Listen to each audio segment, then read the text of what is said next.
ارشاد فرمایا خالق کائنات جل جلالہ نے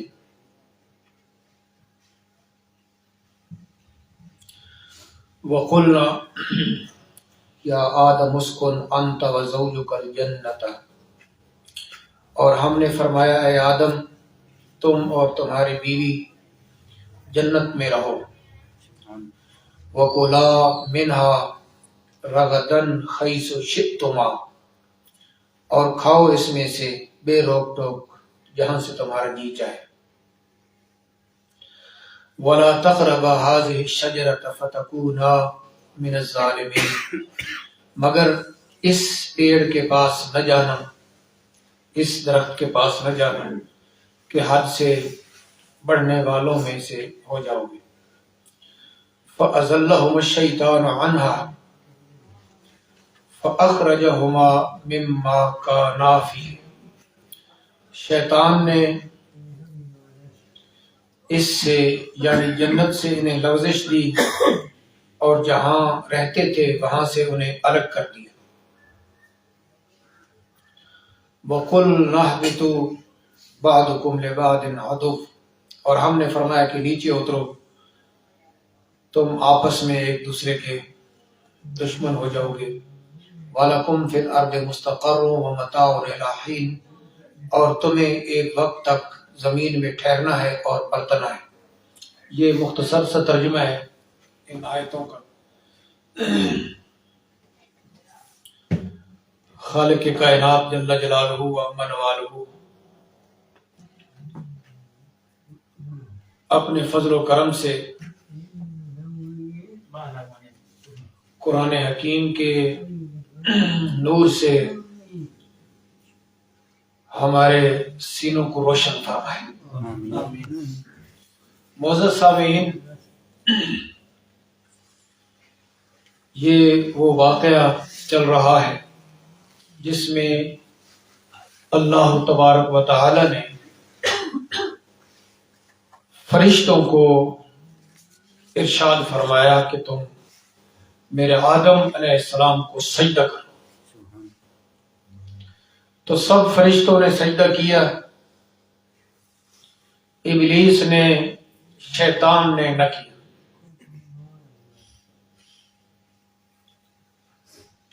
اس کے بعد یہ آگے مزید تفصیل ہے۔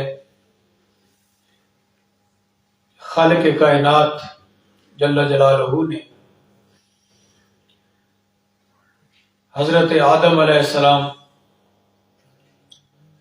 اور حضرت حوا علیہ السلام کو جنت میں ٹھہرایا۔ ارشاد فرمایا کہ آدم تم اور تمہاری زوجہ جنت میں رہیں اور جہاں سے چاہو کھلو کھاؤ پیو، جنت میں رہو، لیکن اس درخت کے قریب نہ جانا، تم حد سے بڑھنے والوں میں سے ہو جاؤ گے۔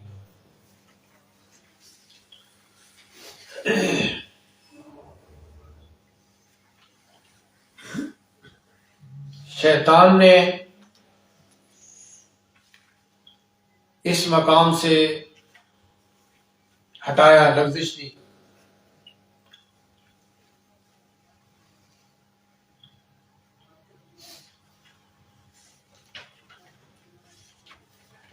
اب اس کو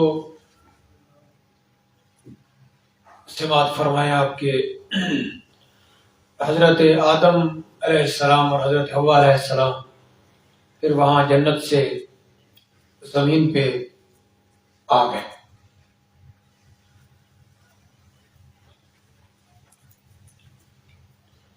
اس قسم کے جو واقعات ہیں ان کی تفصیل سے پہلے ایک مختصر اجمالی طور پہ مسئلہ آپ کے گوش گزار کرنا ہے، کیونکہ بسا اوقات انسان کے ذہن میں مختلف قسم کے سوال جاتے ہیں، تو بندہ مومن کے لیے ایک خاص حکم ہے۔ مفسرین نے لکھا ہے کہ ایسے واقعات جو اب چل رہا ہے ان کو کم بیان کیا جائے، اور جب بیان کیا جائے تو جس محتاط انداز کے ساتھ مفسرین نے بیان فرمایا ہے، حکمتوں کے ساتھ اس طرح بیان کیا جائے، کیونکہ ایک طرف شان نبوت ہے، اللہ جل جلالہ کے نبی علیہ السلام کا مقام ہے کہ انبیاء معصوم ہوتے ہیں، گناہ نہیں کرتے۔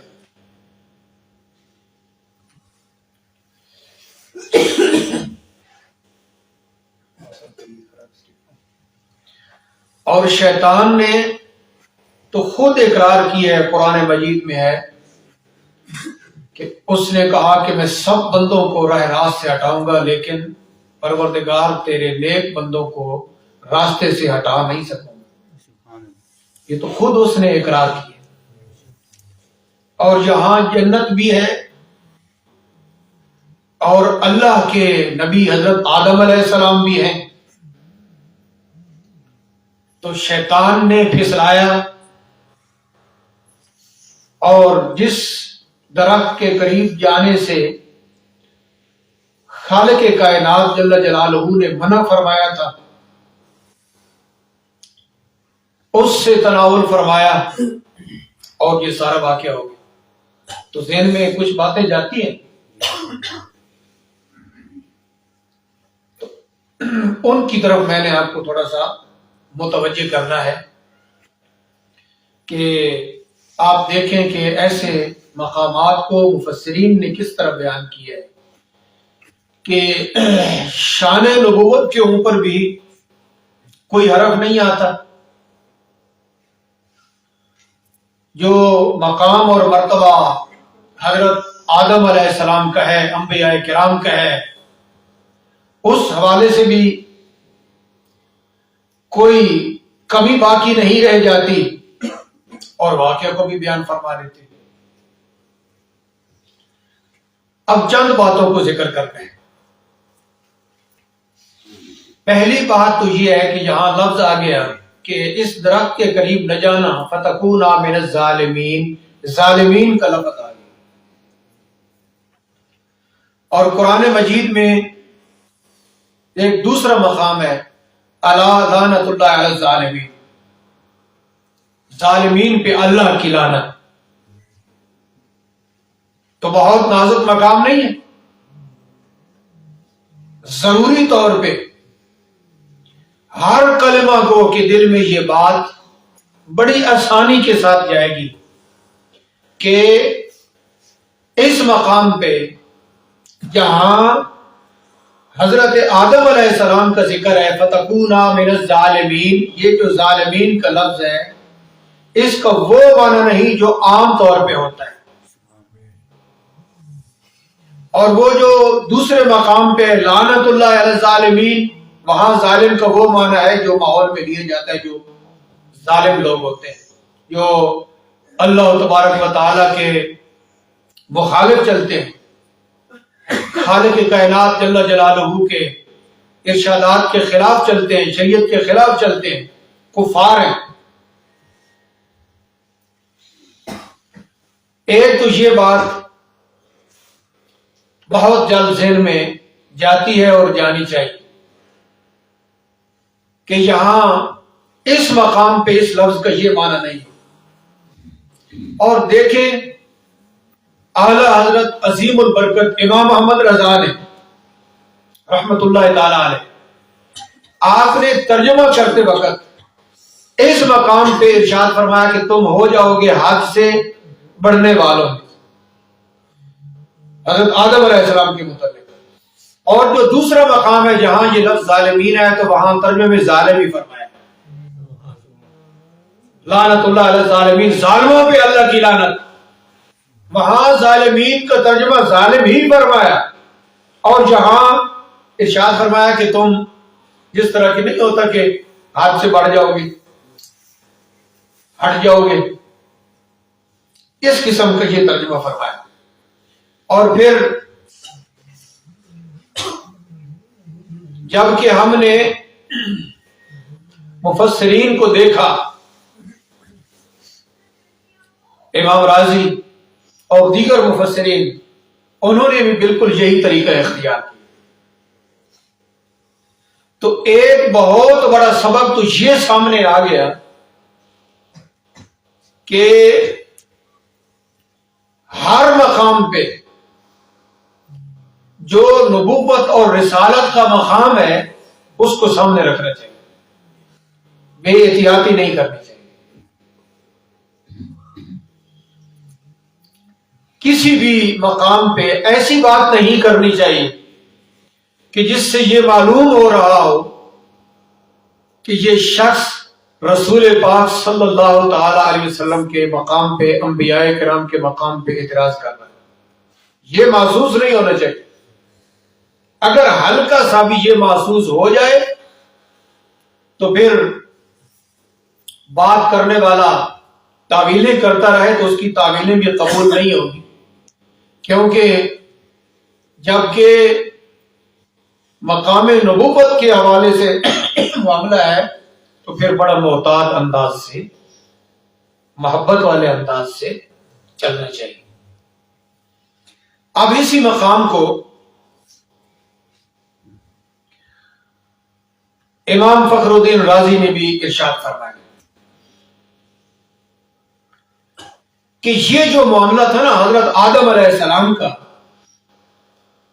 اللہ تبارک و تعالی نے جب ارشاد فرمایا کہ اس درخت کے قریب تم نے نہیں جانا، تو یہ وہ روکنا نہیں تھا جس طرح کے حرام سے روکا جاتا ہے. یہ آسان لفظوں میں بیان کروں کہ یہ نہ ہی تحریم والی نہیں تھی، یہ ایسا نہیں تھا جس طرح کے کسی حرام سے روکا جائے. اللہ کے نبی حرام کے ارتکاب سے تو پاک، یہ وہ روکنا نہیں تھا. اور پھر معزز سامعین، ایک بات ذہن میں رکھیں جو مفسرین نے لکھی ہے، کیونکہ یہ ایسا مقام ہے کہ مفسرین نے لکھا ہے کہ یہاں سے تم آرام سے گزر جاؤ اور ان چیزوں کو زیادہ بیان بھی نہ کرو. لیکن ہمارے مسلسل درس میں چونکہ یہ آ رہا ہے تو ہم نے اس کی تفصیل بیان کرنی ہے، اور اس کا فائدہ یہ ہو جائے گا کہ اتنا تو پتہ چل جائے گا کہ یہ ایک ایسا مقام ہے نازک کہ جہاں بہت احتیاط کی ضرورت ہے. اتنا تو پتہ چل جانا چاہیے. اور یہ بھی یہی مقصود ہے مفسرین کا بتانے کا کہ ایسے مقام سے بڑے اچھے انداز سے تم گزر جاؤ کہ ذہن کے اندر کوئی خلش پیدا نہ ہو کہ یار اللہ کے نبی اور انہوں نے یہ کام کیا، نعوذ باللہ. اللہ تعالیٰ معاف فرمائے. تو ذہن اور دماغ کے کسی گوشے میں قطعاً ایسی بات نہ جائے انبیاء کے متعلق. وہ یہ عرض ہے کہ یہاں اس مقام پہ بے پناہ حکمتیں ہیں خالق کائنات کی، جہاں ہمارا ذہن نہیں جا سکتا. یہاں حکمتیں ہیں کہ حضرت آدم علیہ السلام نے زمین پہ آنا تھا اور بنی نوع انسان نے بسنا تھا، انبیاء کرام نے بھی آنا تھا، ساری امتوں نے آنا تھا. اور یہ دنیا جو دار الابتلاء ہے اس میں سب بنی نوع انسان نے مبتلا ہونا تھا. اور پھر بنی نوع انسان کو یہ آگاہی بھی دے دی گئی کہ یہ ابلیس، یہ شیطان تمہارا دشمن ہے. اس واقعے سے پتہ چل رہا ہے کہ یہ تمہارا دشمن ہے. تم نے کبھی بھی اس سے بے خوف نہیں ہو جانا، تم نے محتاط رہنا ہے. یہ آگاہی بھی دے دی گئی. اور حکمت بھی خالق کائنات کی بے حد و حساب ہے. تو بندہ مومن کا دماغ ادھر جانا چاہیے کہ یہاں حکمتیں تھیں، وہ خالق جانتا ہے کس میں کتنی حکمتیں تھیں۔ انبیاء علیہ السلام تو معصوم ہیں، ان کا مقام تو بہت بلند ہے۔ تو اب یہ تھوڑا سا میں آپ کے سامنے بیان کرتا ہوں جو امام راضی نے بیان فرمایا اس مقام پہ کہ خالق کائنات جل جلالہ نے ارشاد فرمایا آدم علیہ السلام سے کہ اس درخت کے قریب نہیں جانا، تو اس کا معنی کیا تھا؟ ارشاد فرماتے ہیں کہ اس کے قریب نہ جانا یہ زیادہ بہتر تھا قریب جانے سے۔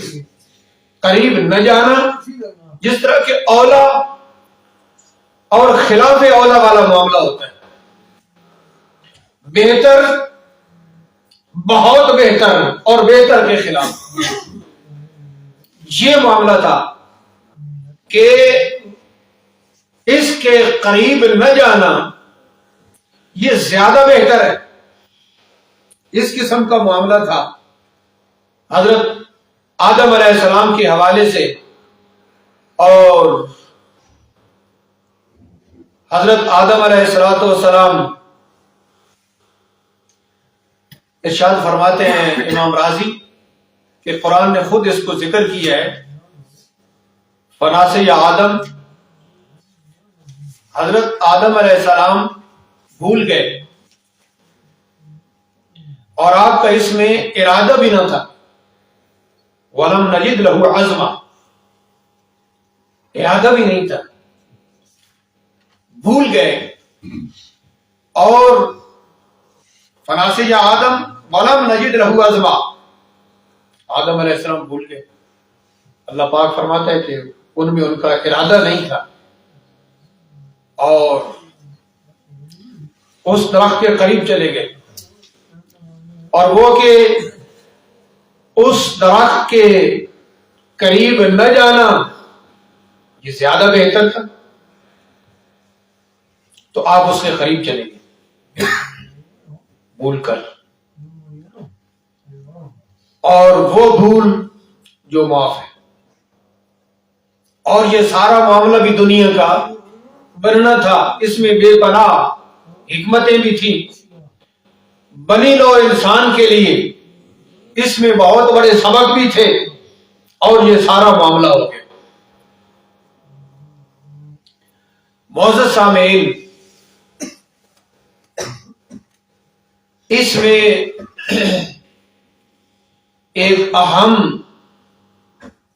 مسئلہ ہے، اس کی طرف بھی آپ توجہ فرمائیں کہ جس وقت خالق کائنات جل جلالہ نے ارشاد فرمایا فرشتوں سے سب سے کہ سجدہ کرو، تو ابلیس نے، شیطان نے کہا کہ میں سجدہ نہیں کرتا، حالانکہ کتنا طویل عرصہ 6 لاکھ سال تو یہ خالق کائنات کی عبادت کرتا رہا، اب کیا وجہ تھی؟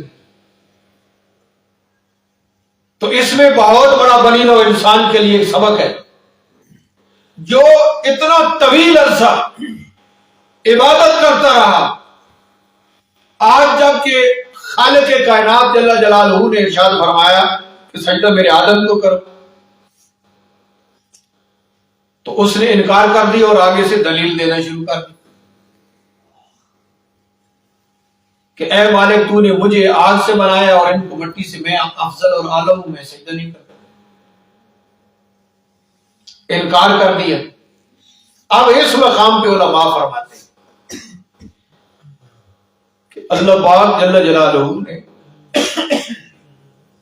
ارشاد فرمایا وَأَطِيعُوا اللَّهَ وَأَطِيعُوا الرَّسُولَ، اللہ جل جلالہ کی اطاعت کرو اور رسول صلی اللہ علیہ وسلم کی اطاعت کرو، اطاعت کا حکم ہے۔ اور جب اطاعت کا حکم ہے تو پھر اس کا معنی یہ ہوتا ہے کہ ہر حکم کو مانو۔ اب اس نے کہا کہ میں عبادت کرتا ہوں، اے اللہ میں تیری عبادت تو کرتا ہوں، تجھے سجدہ تو کرتا ہوں، لیکن آدم کو نہیں کرتا۔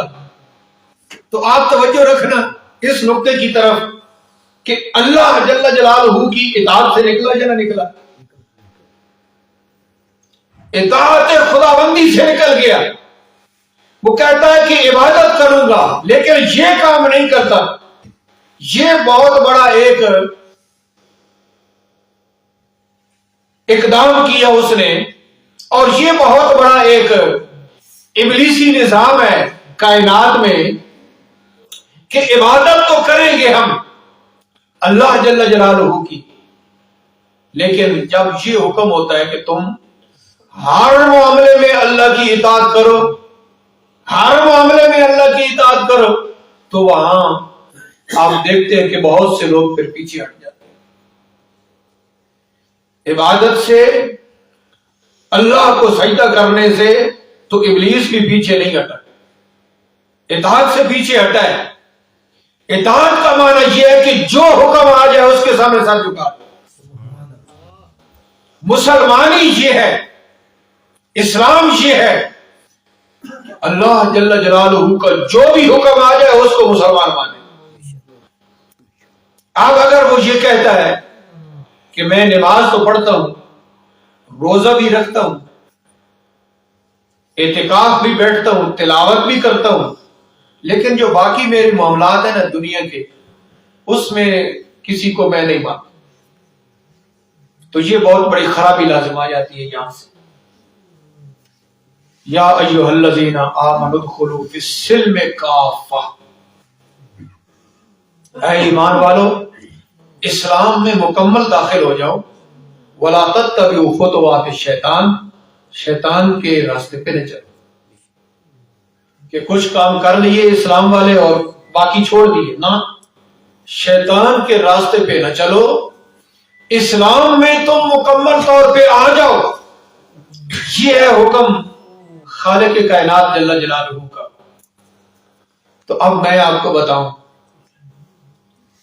کہ اسلام کی برکت اس وقت ہوگی جبکہ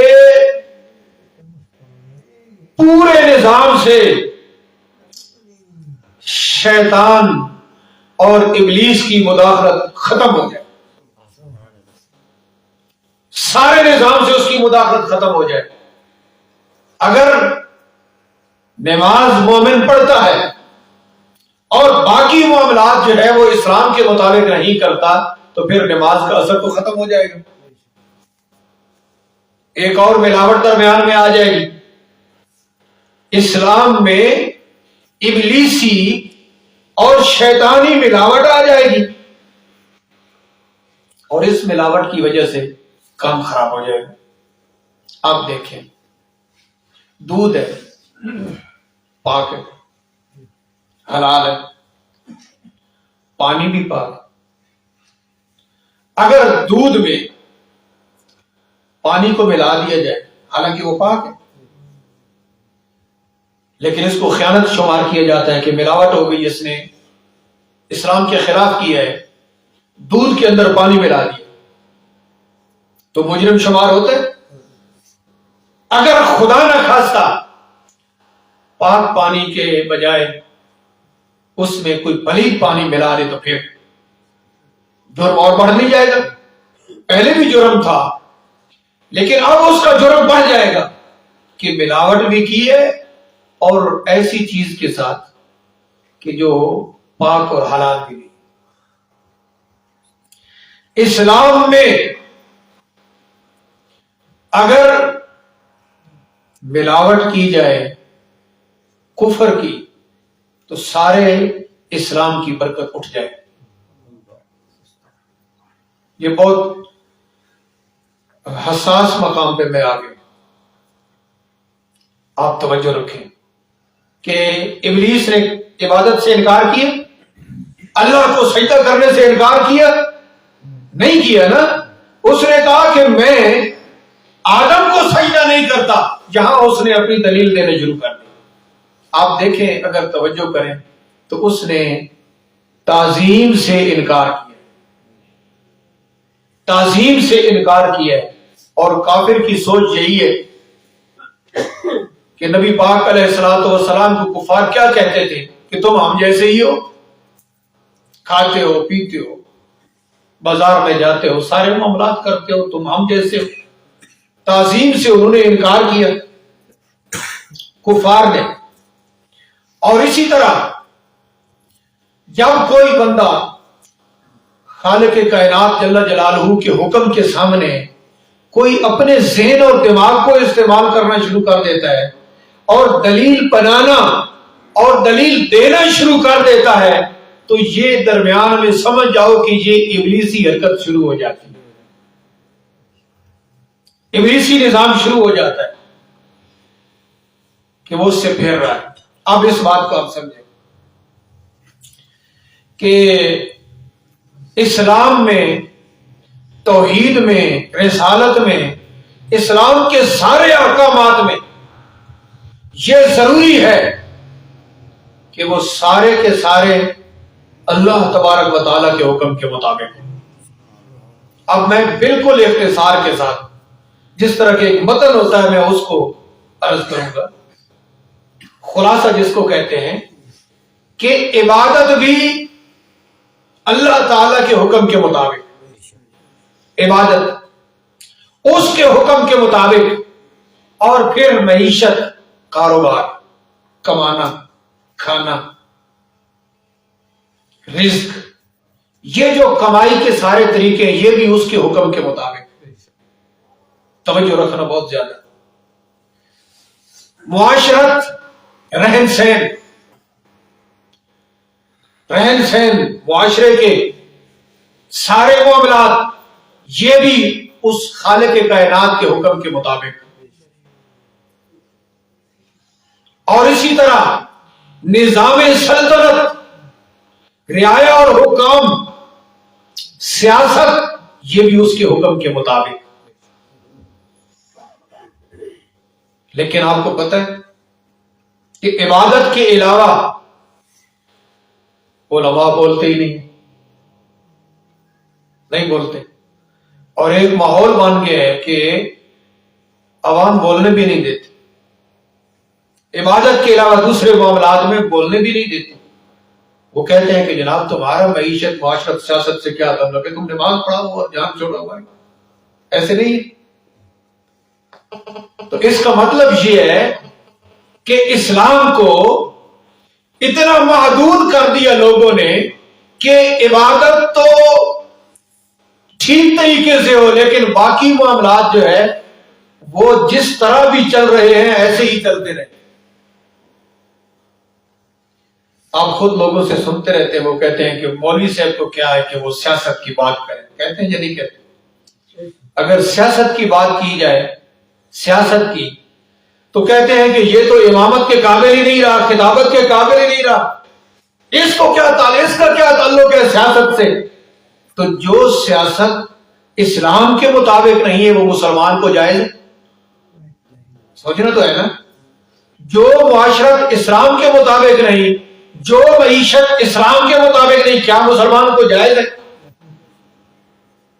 یہ ضروری ہے کہ ہم ان چیزوں کو سمجھیں اور اسلام کو اپنے پورے ماحول کے اوپر نافذ کریں.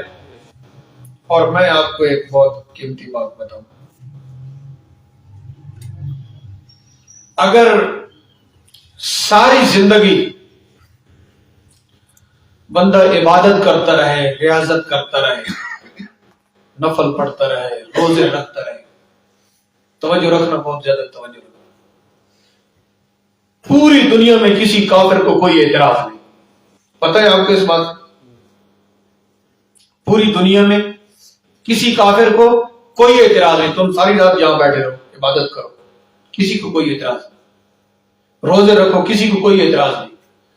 لیکن اگر تم باہر نظام کے اوپر نظر ڈالو گے, ماحول کے اوپر, اور تم کوشش کرو گے کہ ماحول اسلام کے مطابق ہو تو تمہارے ہاتھوں کو پکڑ لیا جائے گا. اس کی کیا وجہ؟ توجہ کر رہے ہیں آپ؟ اس کی کیا وجہ ہے؟ کیونکہ ان کو پتہ ہے کہ اگر مسلمان اپنے سارے ماحول میں اسلام لے آیا تو ہمارا کھانا خراب ہو جائے گا. لہذا یہ نماز تو پڑھتا رہے, قرآن کی تلاوت بھی کرتا رہے, روزے بھی رکھتا رہے لیکن سارے ماحول کو اسلام کے مطابق بنانے کی کوشش مت کرے. اس سے تو ابلیس کو بھی کوئی اعتراض نہیں, شیطان کو بھی کوئی اعتراض نہیں, کافر کو بھی کوئی اعتراض نہیں ہے. اعتراض اس وقت ہوگا جب تم اس بات کو بلند کرو گے کہ ہم مسجد میں نماز جو پڑھتے ہیں یہ بھی اسلام کے مطابق, اور جو باہر ہمارے گلی محلے کے جو معاملات ہیں, جو ہماری معاشرت اور معیشت اور سیاست کے معاملات ہیں, اس میں بھی ہم اسلام چاہتے ہیں, تو پھر معاملات تلخ ہو جائیں گے. لیکن آپ کو پتہ, میں نے آپ کو ملاوٹ کی تھوڑی سی مثال دی ہے کہ دودھ میں اگر پانی کو ملا دیا جائے تو کہا جاتا ہے کہ یہ دودھ ملاوٹ والا ہے اور یہ خائن ہے, حالانکہ اس نے پاک چیز ملائی ہے. تو جس وقت ہم اپنے ماحول میں, اپنے نظام میں ایک پلید اور ناپاک چیز کو ملائیں گے تو پھر اس پورے عبادت والے نظام کی جو عبادت ہے وہ بھی کیسے قبول ہوگی, کیسے قبول ہوگی؟ اگر پلید پانی سے کوئی بندہ وضو کرتا ہے تو اس کی نماز کیسے ہوگی؟ اگر ناجائز طریقے سے معیشت روزی کماتا ہے تو اس کی عبادت کیسے قبول ہوگی؟ حدیث شریف میں آتا ہے کہ جو بندہ اللہ سے مانگتا ہے لیکن اس کے پیٹ میں حرام ہے تو اس کی دعا کیسے قبول ہوگی؟ جس کا رہن سہن اسلام کے مطابق نہیں, اس کی عبادت کیسے قبول ہوگی؟ میں نے آپ کو کہا ہے کہ میں اجمال کے ساتھ عرض کروں, جس طرح کہ خلاصہ ہوتا ہے, تفصیل اس کا وقت بھی نہیں ہے اور تفصیل تقریباً آپ لوگ سمجھ بھی نہیں سکتے. کلم الناس علی قدر عقولہم, اس چیز کی رعایت بھی کرنی ہے کہ آپ اس بات کو قبول کر سکیں. جتنی گفتگو میں نے کی ہے آپ کے سامنے, آپ کا ذہن قبول کرتا ہے کہ نہیں کرتا؟ کہ سارا نظام کس کے مطابق ہونا چاہیے؟ اسلام کے مطابق ہونا چاہیے. سارا نظام, اگر سارا نظام جو ہے وہ اسلام کے مطابق ہوگا تو پھر ہماری نماز ہوگی. وہ نماز ان الصلاۃ تنہی عن الفحشاء والمنکر, نماز فحاشی اور برائی سے روک دیتی ہے. پھر نماز ہو جاتی ہے, روزہ ہو جاتا ہے, اور مؤذن جب اذان دیتا ہے تو پھر اذان کے اندر اثر ہوتا ہے. جب سارا نظام کس کے مطابق ہوتا ہے؟ اسلام کے مطابق ہوتا ہے. چلو میں ایک مثال اور دے دیتا ہوں.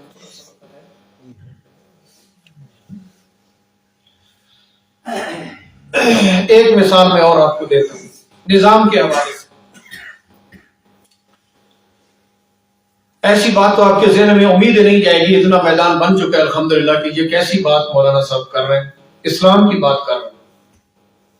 مجھے یہ بتائیں کہ میں اس مقام پہ بیٹھا ہوں اور آپ کے خطیب صاحب ہیں, یا مجھے اس وقت آپ اپنا خطیب تصور کر لیں کہ میں آپ کا خطیب ہوں, میری طاقت زیادہ ہے یا تھانے دار کی طاقت زیادہ ہے ماحول کے اعتبار سے؟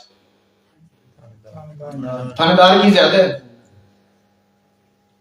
اب آپ بتائیں کہ اگر وہ طاقت اسلام کے اوپر استعمال ہو تو اثر زیادہ ہوگا یا نہیں ہوگا؟ جب اذان ہوگی تو دکانیں بند ہو جائیں گی. وہ طاقت جو زیادہ ہے, اس مقام سے زیادہ ہے, منبر رسول سے, خطیب کی طاقت سے وہ طاقت زیادہ ہے, تو یہاں تو ہم کہتے ہیں نماز پڑھو, وقت پہ آؤ, جمعے کا خطاب سنو, لوگ نہیں آتے. لیکن اگر وہاں سے بھی آرڈر جاری ہو جائے کہ پہلی اذان کے بعد جس نے دکان کھولی رکھی وہ گرفتار ہو جائے گا, اس کو سزا ہوگی, آئیں گے یا نہیں آئیں گے؟ طاقت اگر زیادہ ہے نا, تو وہ طاقت جب اسلام کے مطابق ہوگی تو ہمارا نظام سارا اسلام کے مطابق ہونا چاہیے. اس کو کہتے ہیں معیشت, معاشرت, سیاست, یہ سب جب اسلام کے مطابق ہوگی تو پھر جو منبر رسول سے آواز اٹھے گی اس کے اندر بھی ایک اثر ہوگا.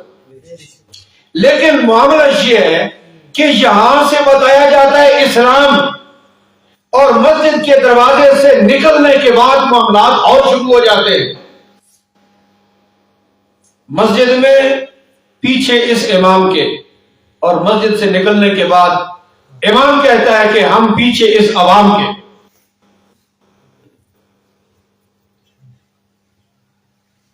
مسجد میں پیچھے اس امام کے، اور باہر نکل کر امام کہتے ہیں ہم پیچھے اس سارے نظام کے، تو سارا سلسلہ خراب ہو جاتا ہے۔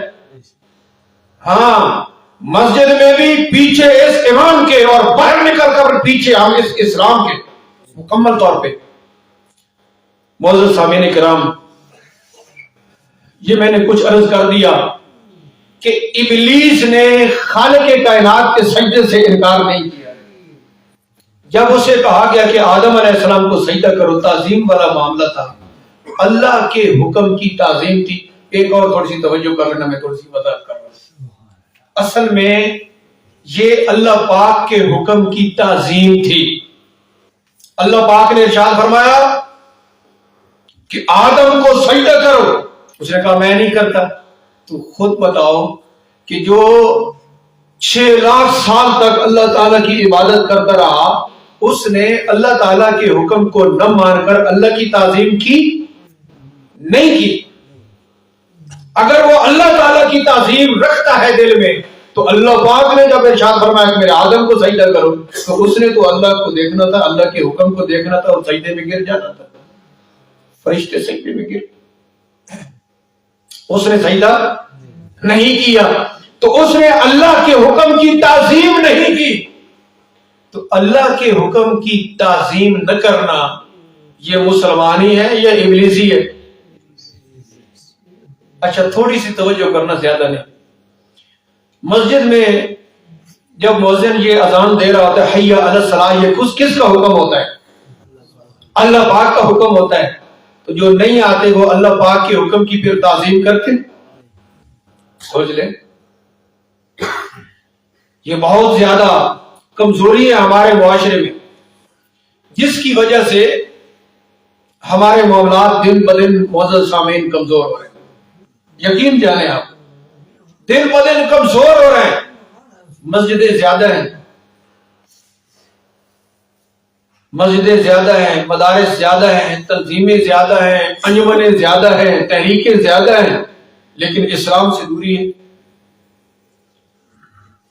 لوگ اسلام سے بہت دور ہوتے چلے جا رہے ہیں، اور اس کی وجہ وہ ملاوٹ ہے جو میں نے آپ کو عرض کر دی ہے۔ تو اس ملاوٹ کو ختم کرنے کی کوشش کریں، اور ہر ملاوٹ کے اوپر نظر رکھیں، اور جو دین اور اسلام کے مطابق معاملہ ہے اس کو اپنائیں۔ اللہ پاک جل شانہ ہمیں عمل کی توفیق نصیب فرمائے۔ وآخر دعوانا